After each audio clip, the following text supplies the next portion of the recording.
answer that, feel free to say that as well. Okay. It's all in your hands. So what is your name and date of birth? Margaret Rachel Powell, and I was born on the 23rd of December 1940. And where were you born? I was born in Whangarei. Okay. Is that where you grew up? No. The war came along and Mum and Dad, they were farming on a farm out south of Whangarei, but then Dad went off to the war, and so Mum house kept for an old gentleman called Mr. Trounson, and he lived on the corner of Hook Road. Okay. And he didn't like children, but there was one pet girl he did like, me. Oh. And it's quite funny because he used to read simple books to me, and then really I didn't have to go to school to learn to read. He taught me to read. Oh, lovely. Yes. So could you read before you started school? Yes. And what are your earliest memories as a child? Living out on the farm, haymaking, so different. You had to go down on the hay paddock with a sort of a big fork thing and help turn the hay, and it was everybody had to help do everything in those days. The cows were milked by hand, like, you know, you didn't have the machines, and it was just so different. But everyone got stuck in and did it. And so tell me about your early schooling. My early schooling, I can't really remember very much about it, to be honest. I know that you had to, when you were asked a question, you had to stand up to give the answer. You know, you weren't allowed to just sit back and relax. You had to stand up and give the answer and then sit down again. And the other thing that I remember about the old Paparoa school is the distance you had to go to the toilet. You had to walk round to school and down a hill because they were the old-fashioned toilets, of course, that had to be emptied. Like a long drop type? You know, they had to be, in the old days they were sort of almost the bucket type, and they had to be dug into the ground. And so, yes, it was... In fact, the boys were encouraged to go behind a tree and do their number ones so that they didn't have to empty it, if you know what I mean. Yeah. So a day like today would be interesting where it's stormy. Oh, on horrible days, it was awful. Yeah. One of my naughtiest memories is on the school buses. Dallas's ran the buses in those days to school, and at the end of the year they used to have the grocer's shop down the bottom, and at the end of the year, if you were good on the school bus, they'd take you down to get an ice cream. But this day my mum and dad came to pick me up, and normally if you went off with your parents, you weren't allowed an ice cream. Well, of course, ice creams were so rare in those days that there was one girl who didn't want to go home with the parents. She just wanted the ice cream more. But fortunately, we were very friendly with the Dallas family. So he allowed me, Gus Dallas allowed me to go down to the shop on the bus, get my ice cream, and then I went home with my parents. Oh, lovely. Oh.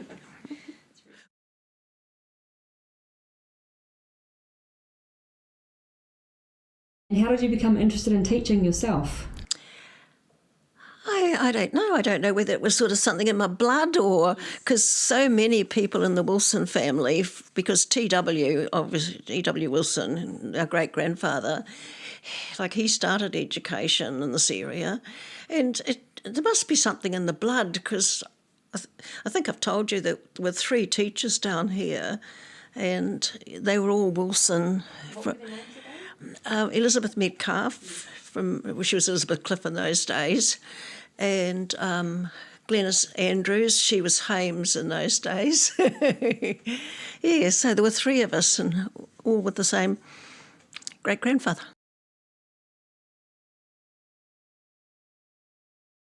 Your training, do you remember anything much from when you did your teacher's training? I went down to Auckland to do my teachers training, and I stayed at a place called Taranaki House. It was I don't know whether they've got hostels now at the Auckland College, but we used to have to bus. It was quite a distance from the college, and we used to have to go on the bus to get there. So we had to be up really early, and then, and we had a set time we had to be in bed. This was the rules of the boarding house I was in, but except on Friday night and Saturday night, you were allowed to stay up later. And you used to have to go out into schools and do you were a probationary assistant. The first year you were called a probationary assistant. And I did my very first year of a probationary assistant at Tangataroria. And then the next year I got a job at Wellsford Primary, and I was there for 1.5 years, and then I got married.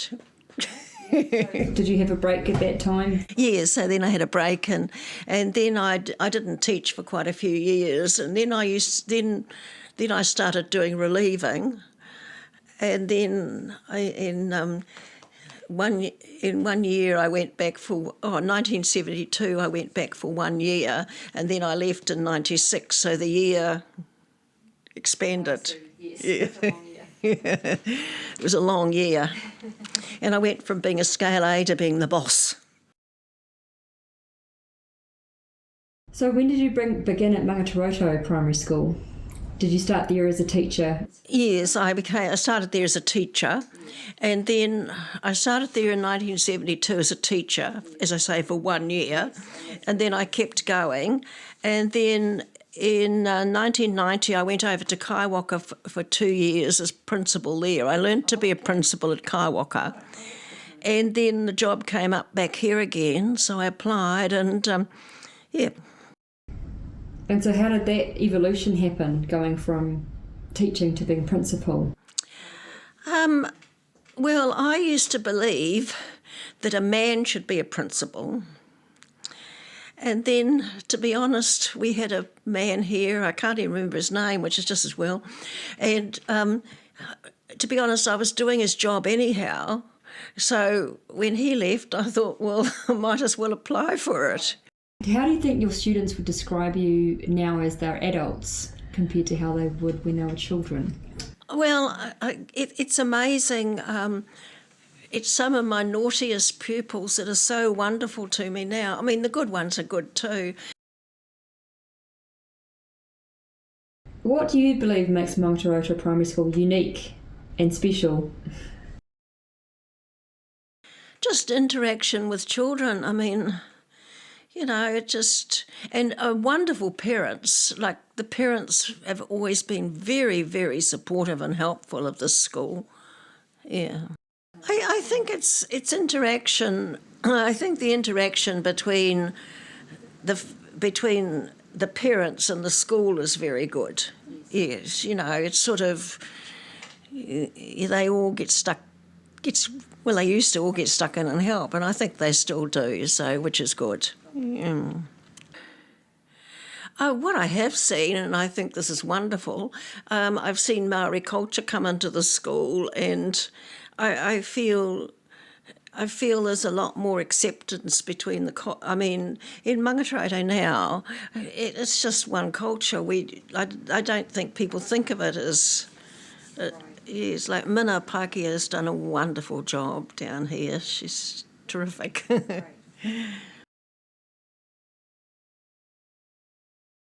Well, the cross-country used to be, they used to run round the football field down the bottom for a start. Then they used to come, we used to own the farm, and so they'd put the fence down and they'd come and run up round the paddock, and and then they put a gate in so that, it had a lock on it, but for the cross-country it would be opened, and so they could run on it. Which other schools were combined when they had a sports day? Well, there'd be definitely Kaiwaka, Paparoa, I think Matakawi was, And I'm thinking Tinapai, I can't remember whether Tinapai went to Ruawai or, because they are such a long way out, I can't remember which way they went. Aurora, of course Aurora had a school in those days, yes. I'm trying to think where. Were there any other schools that have closed? I think Mauritu had closed. I don't think it was still going.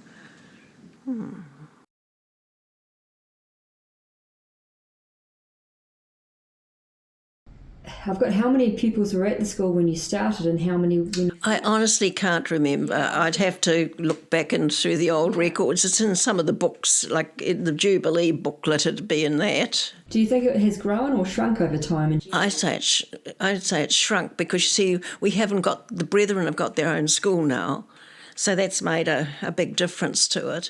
And I laugh when they complain about the class sizes.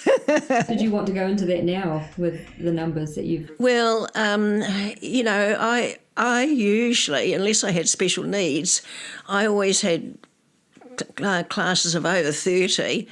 And the highest I can see is 34. You know, it's how many classrooms would there have been then when you were... 5 and 4, 9. 9 classrooms. Yeah. Roughly the same size? Yeah, roughly. The classrooms are, it's pretty much the same. They've they've got a different library and like the main buildings. I mean, they've got other different bits on it now, of course, but the main buildings are pretty much the same. So what other changes have you seen at the school over time? And what are you most proud of from your time? It's probably difficult to pinpoint. Probably helping some of the, as I think I've said to you, as I said, I used to get some of the difficult children put in my class and some of just some of those little challenges but wonderful results. Did I tell you about a boy that had lived with lots of foster families around here, and I have huge memories of dear Alex stomping up and down outside the classroom, only want to be in Mrs. Powell's class. Well, years and years later, Vernon was a referee and he'd been refereeing up in Kaitaia, and we stopped, on the way home, we stopped at the Mangamuka pub to meet up with friends. She used to be a medcar from Kauri, actually, and Barbara and I were very close friends, so we stopped and they came in and met us there. And we were coming out and this car pulled up. We were on our way home and you can guess who was the driver. And anyhow, this two big guys got out of the car. And one of them came just striding over at me, and Vernon and Ted got ready to rescue me, and he goes, Mrs. Powell. Well, I did need rescuing from the hug he gave me, but it was dear Alex, this little boy that, you know, lovely. That from so many years ago that had had such a tough life, and it was wonderful to see him growing up and a nice man.